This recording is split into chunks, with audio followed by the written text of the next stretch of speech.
আমরা 18 মাসে বলবো আপনারা কি মূল্যায়ন করেছেন মানুষ জানতে চায়, তার চেয়েও বড় কথা আপনাদের কর্মীরা জানতে চায় আপনাদের আমাদের 18 মাসের কর্মীদের মূল্যায়নটি কি। আমাদের কর্মীদের সঙ্গে আমরা মাননীয় নেত্রীর নির্দেশে আমরা কথা বলছি। সুলতানুর রহমান, আমরা জাহাঙ্গীর কবির নানক, আপনাদের কর্মী যাদের সঙ্গে আপনারা সরাসরি কথা বলছেন, আপনার কি মনে হয় আপনাদের কর্মী শুধু তারাই? একটা আওয়ামী লীগ একটা বড় রাজনৈতিক দল, তাদের কোটি কোটি, অন্তত 4 থেকে 5 কোটি সমর্থক রয়েছে, তাদেরকে আপনারা কি বলছেন? শুধু কর্মীদের সঙ্গে আপনারা টেলিগ্রামে কথা বলবেন, ইজ ইট এনাফ? না না না, কিন্তু আমার অর্গানাইজেশনাল স্ট্রাকচারে তো কথা বলতে হবে। আমরা যেমন জেলা, উপজেলা, ইউনিয়ন, ওয়ার্ড, ইউনিয়ন, এই পর্যায়ের সকল নেতা কর্মী এবং যারা ক্ষতিগ্রস্ত হয়েছে, আহত হয়েছে, কারাগারে রয়েছে, সে সকল পরিবার, সবার সঙ্গে কথা বলছি। আমি আপনাকে বলছি যে দিনাজপুর একটি জেলা, সেই জেলায় আমরা সর্বমোট 3 দিনে 17 ঘন্টা কথা বলেছি। এমন একজন কর্মী নাই যার কথা আমরা ধীর স্থির ভাবে না শুনেছি। আমরা এভাবে শুনছি।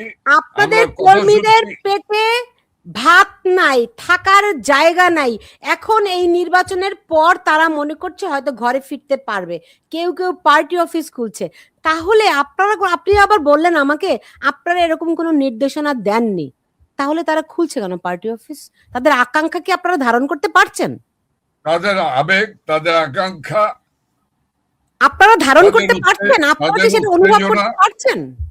তাদের ভালোবাসা খুলতেই তো পারে। সেইটা হচ্ছে দেখেই তো তারা পুলিশের ভয়, মবের ভয় ফেলে তারা যাচ্ছে। কিন্তু তাদের কি আবেগটাকে আপনারা যারা শীর্ষ নেতৃত্বে রয়েছেন, আপনারা কি ধারণ করতে পারছেন? আমি বুঝছি না আপনি কি বলতে চাচ্ছেন, তবে আমি আপনাকে বলি সব কিছুই একটি সংগঠিত ভাবে হওয়া উচিত।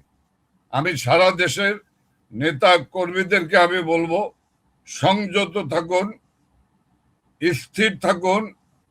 যে কোনো নির্দেশনা কেন্দ্র থেকে মাননীয় নেত্রী সহ আমরা দেব, সেই নির্দেশনাকে অনুসরণ করার জন্য আমি অনুরোধ করব। কারণ বিচ্ছিন্ন কোনো ঘটনা হলে তাদের উপর প্রচন্ড চাপ সৃষ্টি হয়, গ্রেপ্তার হবে, ইত্যাদি ইত্যাদি হবে। কাজেই আমি সবাইকেই আমি স্বনির্বন্ধ অনুরোধ করব, দেখুন আমাদেরকে অত্যন্ত বুঝে শুনে পা ফালাতে হবে, পদক্ষেপ দিতে হবে। মনে রাখতে হবে বাংলাদেশ আওয়ামী লীগকে নিয়ে সবাই আতঙ্কিত,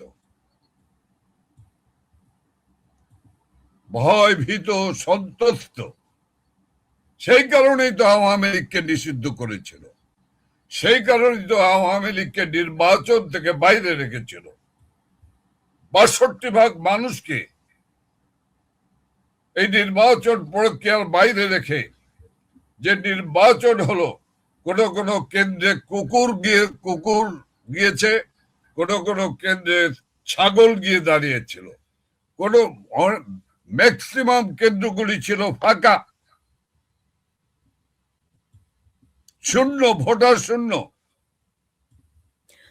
এখন দেখুন আপনাদের কর্মীরা এখানে অনেক রকম মন্তব্য করছে, সাধারণ দর্শকও আছেন আমার এখানে অনেকেই, তারা জানতে চায় আপনারা কবে ফিরবেন। বলবেন যে আমরা তো ফিরেছি, আমরা তো আছি, এরকম না, কবে নাগাদ ফিরবেন আপনারা? 1 নম্বর প্রশ্ন। 2 নম্বর প্রশ্ন, আপনারা কি ধরেন যে কোনো সভ্য সমাজে, সভ্য রাষ্ট্রে যখন কোনো একটি মন্ত্রণালয় বলেন, কোনো একটি জায়গায় বা দলের ভেতরে ব্যর্থ হয়, তখন দায়িত্বপ্রাপ্ত ব্যক্তি তিনি নিজে সরাসরি যুক্ত না থাকলেও পদত্যাগ করেন, অব্যাহতি নেন। এটাই দায়িত্বশীলতা। এখন অনেকেই প্রশ্ন তুলছেন আপনারা কি নতুনদের জায়গা করে দিবেন? দেখেন, এই প্রশ্নটি এখনই এই প্রশ্নের উত্তর দেওয়ার সময় নয়। অবশ্যই নতুনরা তাদের তাদের কর্ম তৎপরতা এবং যোগ্যতা দিয়ে নিশ্চয়ই তারা প্রমাণ করবেন যে তারাই যোগ্য, তারাই নেতৃত্ব দেওয়ার যোগ্য, তারাই এগিয়ে আসবেন।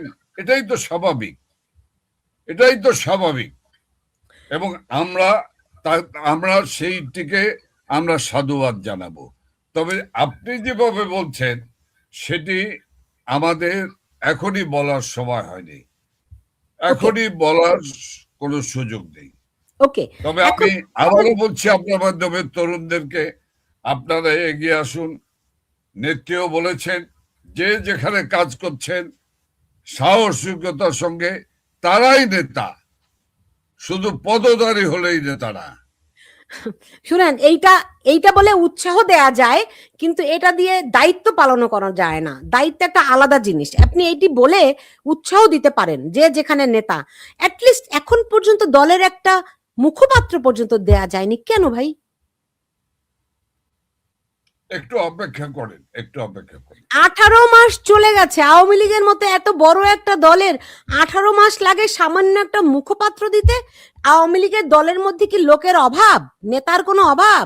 কেন একটা মুখপাত্র মানুষ পায়নি আজ পর্যন্ত? শুধুমাত্র আপনার কর্মী না, দেশের মানুষেরও তো এক একটা আকাঙ্ক্ষা, আওয়ামী লীগ কি করছে? এক একজন এক এক রকম কথা বলছে, মানুষও বিভ্রান্ত হচ্ছে। দেখা যাক। আচ্ছা, এইবার আমাকে বলেন, এই যে বিএনপি সরকার গঠন করতে যাচ্ছে, আপনারা কি তাদেরকে স্বীকৃতি দেবেন, অভিনন্দন জানাবেন? এটি তো দলীয় সর্বোচ্চ ফোরামের সিদ্ধান্ত। আপনি তো সর্বোচ্চ ফোরামে আছেন। তবে আমি আপনাকে আপনি তো দলের সর্বোচ্চ ফোরামে আছেন।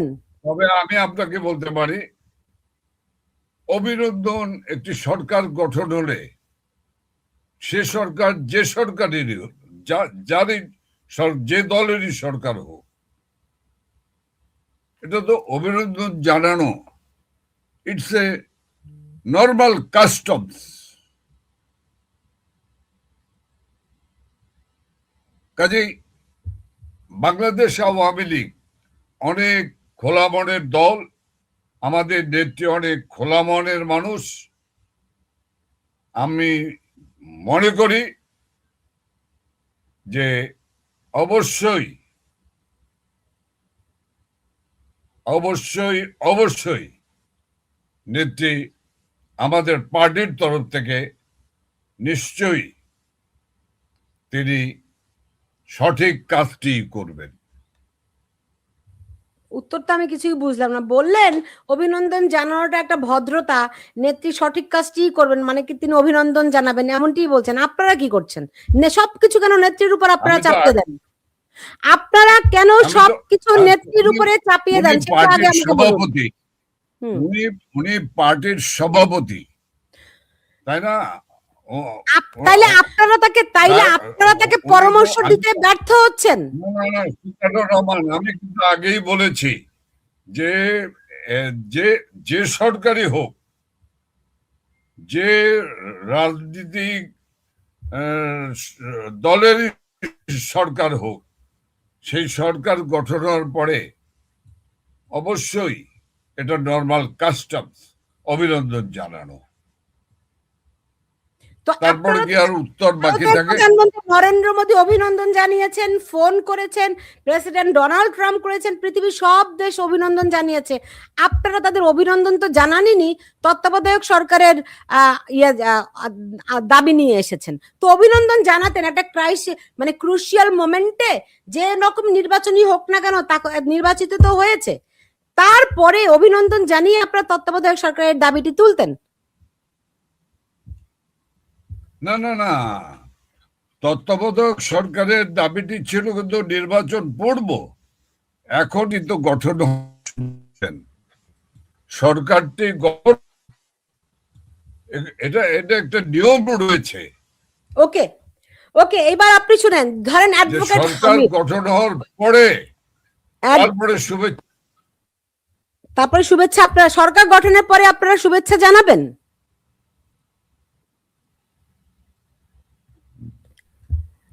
নানক ভাই, আমি কিন্তু আপনার কথা বুঝতে পারি নাই। আমিও বুঝতে পারছি না। ওকে, আমি বললাম সরকার গঠনের পরে কি আপনারা শুভেচ্ছা জানাবেন? অপেক্ষা করুন, দেখুন। তবে বলে রাখি, আমাদের নেত্রী, আমাদের পার্টি অনেক খোলা মনের দল।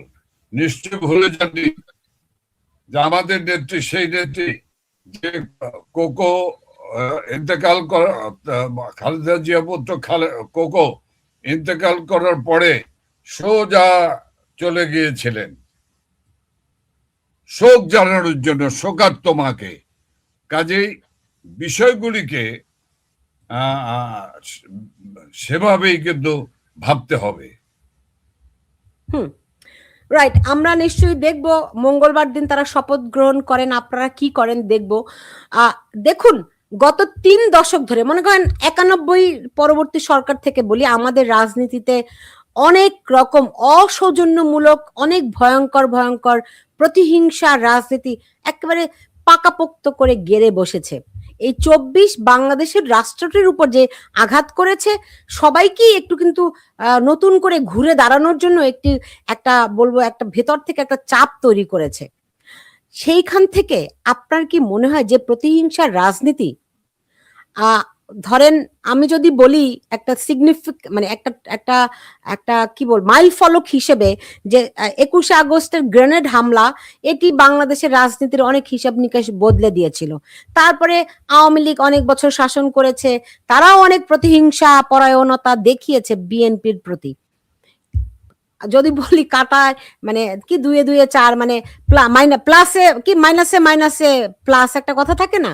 সো প্রতিশোধ আপনাদেরও নেওয়া হয়ে গেছে, তাদেরও নেওয়া হয়ে গেছে। এখন কি বাংলাদেশের মানুষ প্রতিহিংসা বাদ দিয়ে একটা প্রতিদ্বন্দ্বিতার রাজনীতিতে ফিরতে পারে কিনা? আপনাদের দায়িত্ব কিনা সেই উদ্যোগটি নেয়ার? আপনারা এখন ব্যাকফুটে আছেন, আপনারা বলতেই পারেন, কিন্তু কিন্তু বিএনপির সঙ্গে সেই সমঝোতার করার প্রচেষ্টাটা খুবই অন্তর থেকে আপনারা করবেন কিনা? দেখেন সুলতানুর রহমান, আমরা আমাদের পার্টি বাংলাদেশ আওয়ামী লীগ এই উদারতা নিয়ে কাজ করেছে। দীর্ঘ 15 বছর 7 মাস রাষ্ট্র পরিচালনা করেছেন, শান্তির শুভদাস সৃষ্টি করেছেন। আজকেও আপনার কথার সঙ্গে আমি তাল মিলিয়ে বলতে চাই, আমি একজন মুক্তিযোদ্ধা হিসেবে আমিও চাই বাংলাদেশে প্রতিহিংসা রাজনীতির কবর রচনা হোক। আমরা যেন একটি প্রতিদ্বন্দ্বিতাময় সুস্থ ধারার রাজনীতিতে বাংলাদেশ যেন ফিরে আসতে পারে,